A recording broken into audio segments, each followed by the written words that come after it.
Good morning! Ako po ay 76 years old. Bilang isang retired teacher, masaya po ako na kahit na ganito'y edad ko ay nakakapagtrabaho pa po ako para magkaroon pa po ng extra income at makapag-ipon pa para sa pangsuporta po sa aking mga anak at apo.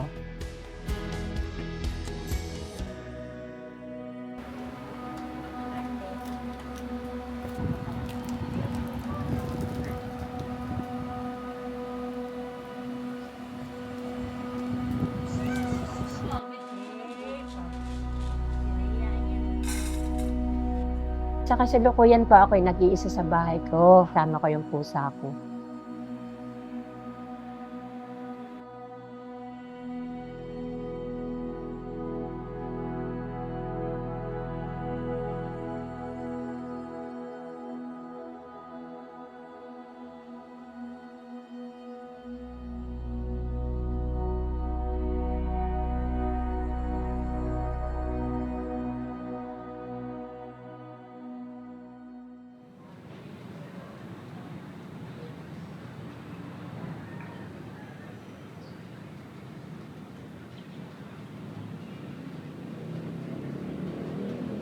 Ang asawa ko po ay namatay noong April 15, 2004.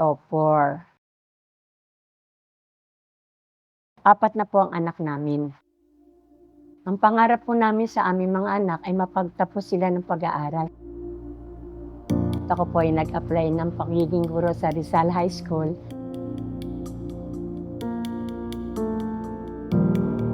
Noong pong panahon na yon, ang sweldo na isang guro, kulang pa rin po talaga para sa pangangailangan ng 4 naming anak.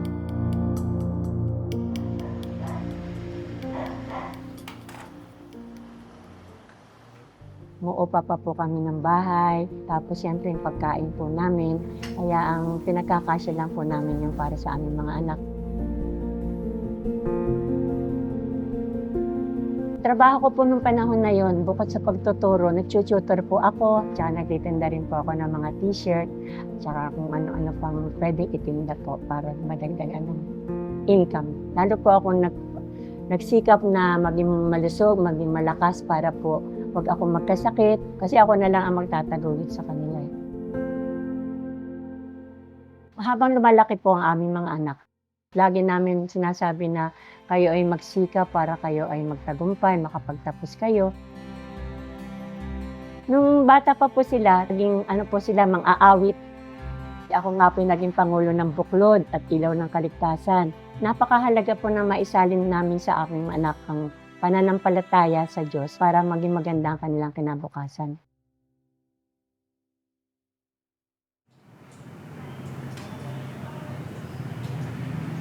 Lumalim po ang aking pagsisikap na manalig sa kalooban ng Diyos. Siyempre po mananalangin tayo na malampasan yung pagsubok na ibinibigay sa iyo. Kasama po na aking mga anak ay sabay-sabay po kami na sumasamba, sabay-sabay din kami nananalangin. Panalangin po ang naging sandata ko kasi naniniwala po ako na walang ibang makakatulong sa akin kundi ang Ama, higit kanino man.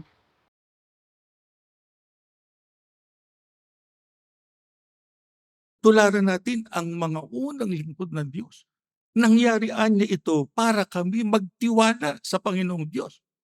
Bakit ginawa nila yon? Magtiwala sa Diyos. Sa kabila ng napakabigat na pagsubok na kanilang naranasan sa Panginoong Diyos, walang imposible. Ano lang ang kinakailangan sa atin? Magtiwala tayo sa Diyos. Pagka dumarating sa atin ang pagsubok. Ang isipin natin, magtitiwala ko sa Panginoong Diyos sapagkat sa Kanya walang bagay na imposible. Kinakailangan talaga tayong magtiwala sa Diyos. Talagang gagawin niya na tayo padaanin dyan. Sapagkat ang gusto ng Diyos, anong mangyari sa atin mga kapatid? Magtiwala tayo kanino? Sa Diyos. Sana maging matibay mga kapatid ang ating paninindigan sa magagawa ng Diyos sa ating buhay. Kasi kahit gaano man kabigat ng pagsubok, yan po ay ating malulunasan sa paraang tayo ay nagtitiwala, hindi bumibitiw sa ating Panginoong Diyos. Kaya yung pag-asa dapat pinag-aalab natin yan sa ating buhay bilang iglesia ni Cristo. Hindi kasi tayo malulugi, hindi tayo mapapariwara, hindi tayo mapapahamak sapagkat kasama natin ang Diyos at hindi lang kasama ang Diyos, nakahanda po siyang tumulong sa atin sa panahon ng ating mga pagsubok. Nagsikap po ako magtrabaho ng mabuti.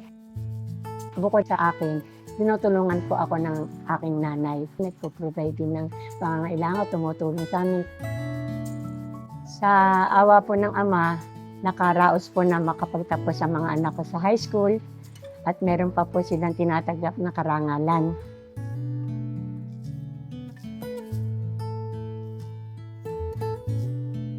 Lahat na aking mga anak, pinag-aral po namin ng college.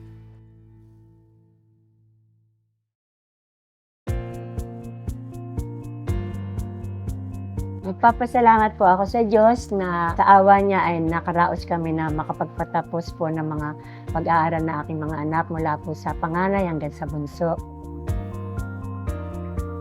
Nagkanya-kanya na po sila ng pag-a-apply ng trabaho at sa awa naman ng Diyos ay nagkaroon sila ng trabahong matatag. Masayang-masaya po kami, siyempre, kasi nakaraos kami sa ganong sitwasyon na taguyod namin na mabigyan po ng magandang kinabukasan na aming mga anak sa tulong ng Ama. Yung bunso ko pong anak ay may asawa na siya. Nabalitaan ko na lang po na meron siyang sakit. Meron pong bukol na tumubo sa kanyang kilikili na lumalaki.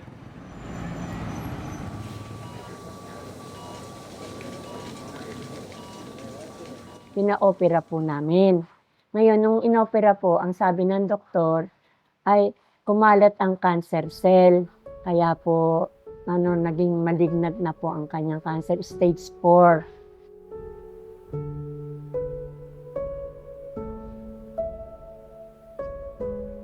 Kaya nagpa-confine siya sa isang ospital na mahal po, 3,000 a day. Pinagsikapan pa rin po namin na paggamot kahit mahal. Kaya ang ko po lagari ang trabaho ko, bukod po sa pagtuturo, may part-time din po ako sa aming City Hall.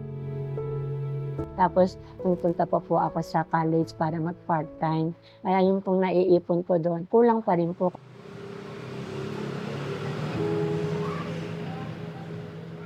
Yung nga po mga pagkakataon ngayon na tuwing sasamba't nananalangin, humihingi ka ng tulong eh.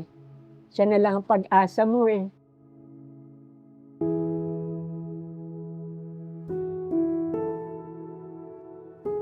Sabi ko, kung pwedeng buhayin. Kasi bata pa po eh, may pangarap pa rin siya sa buhay niya. Tsaka ang anak niya maliit pa. Ever since po kasi, ang ko, thy will be done. Total submission. Kung anong gusto mo, yun ang mangyari sa buhay ko.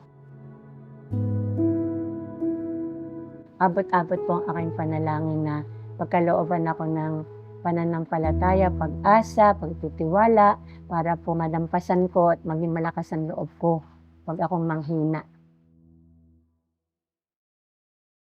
Si Jose, mga kapatid, isa sa mga anak ni Jacob. Si Jose, mga kapatid, ay dumaan sa isang matinding pagsubok. Alam niyo, maaari kasing napakatindi ng pagsubok na kanyang dinanas. Pero wala ba kayong napansin na ipihit ito para sa kanyang ikabubuti?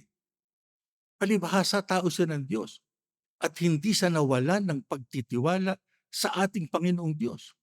Kaya sa kabila ng napakatinding pagsubok na kanyang naharap, hindi siya pinabayaan ng Panginoong Diyos. Tinulungan siya ng ating Panginoong Diyos. Yan ang dapat nating maunawaan pagka meron tayong pagsubok. Merong magandang bagay na ipinaplano ang ating Panginoong Diyos para sa atin. Pagka yung pagharap natin sa pagsubok tama at hindi mali, ang Diyos ang tutulong sa atin. Hindi niya tayo pababayaan. Tulad ng nangyari kay Jose. Yun ang dapat nating gawin pagka meron tayong pagsubok. Magtiwala tayo kanino? Sa Diyos. Yan ang ginawa ni Jose. Yan din ang ginawa ng mga unang iglesia ni Kristo. Kung makikita ng ating Panginoong Diyos, ginagawa natin ang lahat ng paraan para tayo ay maangkop sa inaasahan niya sa atin. Kahit gaano katindi ng pagsubok na ating naranasan, hindi po niya tayo pababayaan. Kaya ang ating mga pagsubok, mga kapatid, maipipihit sa ikabubuti kapag ka tayo nagtiwala ng hawak sa Diyos. Hindi tayo nawala ng pag-asa, ng pagtitiwala sa magagawa ng Diyos. Yung lahat ng yun, kahit na gaano pa kabigat na pagsubok, lulunasan yun ng ating Panginoong Diyos para sa ating ikabubuti.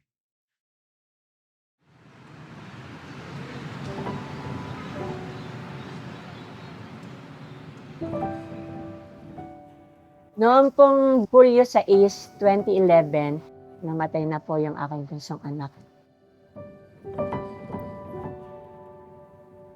Pinakamahirap sa akin kasi inalagaan ko yun eh. Ako nagpadaki. Tsaka ano po yun, yung po yung anak ko na nagsabi, "Nanay, paglaki ko, papayamanin kita." Kasi kita niya, hirap namin eh. Tsaka sabi niya ako ang ano niya, idol niyang babae. Kasi ano daw ang sipag-sipag ko, ang tali-talino ko. Kung lilimunin ko po yung mga pagsubok sa akin sa buhay, na ako po ay namatayan pa ng anak, so malungkot po.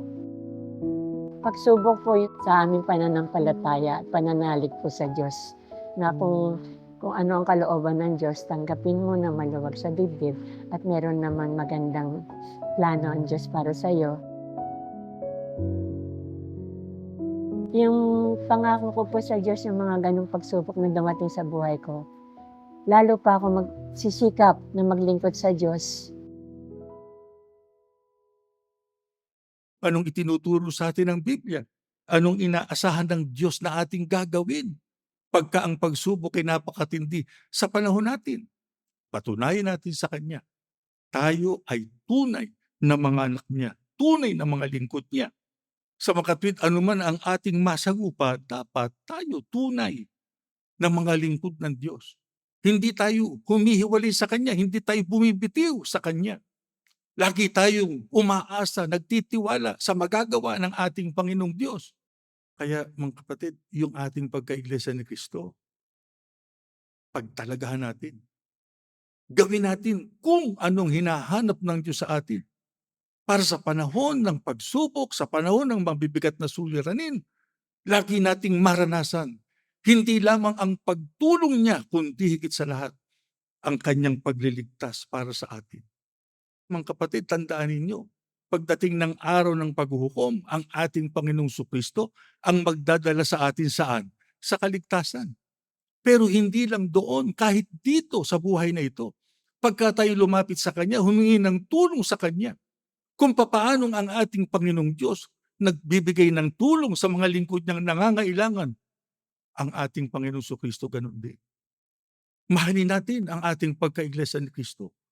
Lagi nating sundin ang mga aral ng Diyos at ng ating Panginoong Kristo na itinuturo sa atin para pagdating ng kahirapan, ng pagsubok, ng anumang kahapisan, kahit na kalamidad, madali tayong makalalapit sa ating Panginoong Diyos. Kaya rin po maligaya kami tinanggap na namatay siya sa kanyang tungkulin. Kasi nananalig po kami na pagdating ng araw, magkikita-kita, di ba? Meron siyang puwang sa pinangakong bayan. Kasi may tungkulin siya, masipag po yun. Sa kabuuan po, ang anak ko po ay mga may tungkulin. Mula po sa panganay ko, at saka dito po sa mga nandito sa Pilipinas, pati mga apo, mga aawit po. Sinikap ko po kahit na pumatanda na ako ay nagpaalam akong pwede ko maging mga aawit. Habang ako'y nag-iinsayo na patago sa anak ko, gusto ko silang biglan niya sorpresa na nanay o gano'n. Tapos nung nag-birthday yung isang anak ko, sabi ko sa punong mga awit namin Pangulo, sabihin mo, mang-aawit ako. So, nag-announce siya in the party na ang nanay niyo ay magiging mang-aawit. Tapos, nung manunumpa po kami, full support, buong pamilya nandoon sa kapilya.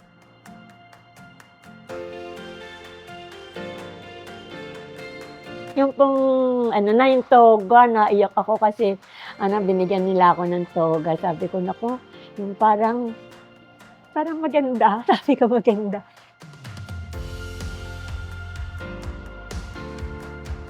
Sabi ko, Ama, tutupad na ako. Pagpalain mo, sana tanggapin mo ko.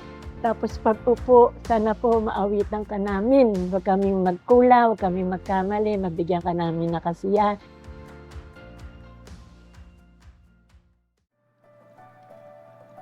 Sa kalagayan ko po, bilang isang retired teacher, ay masasabi ko pong okay lang po ang buhay namin. Kami po ay nakakaraos sa aming buhay. Nakapagpundar po ako ng bahay at lupa para sa aking mga anak. Meron din po akong sariling bahay ko at meron din po akong pinapaupahan pang isang unit.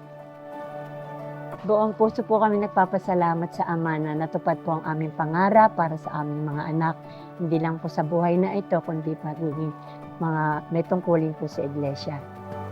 Ano man po mangyari sa buhay namin, ano man pagsubok ang dumating sa buhay namin, patuloy po magiging masigla at tapat na mga may tungkulin sa Iglesia ni Cristo.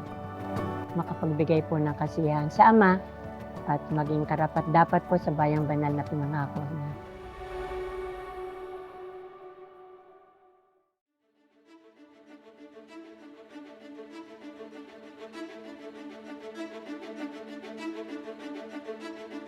Sa kapatid na Eduardo Manalo, buong puso po ako nagpapasalamat sa inyong pagdalaw sa aming lokal.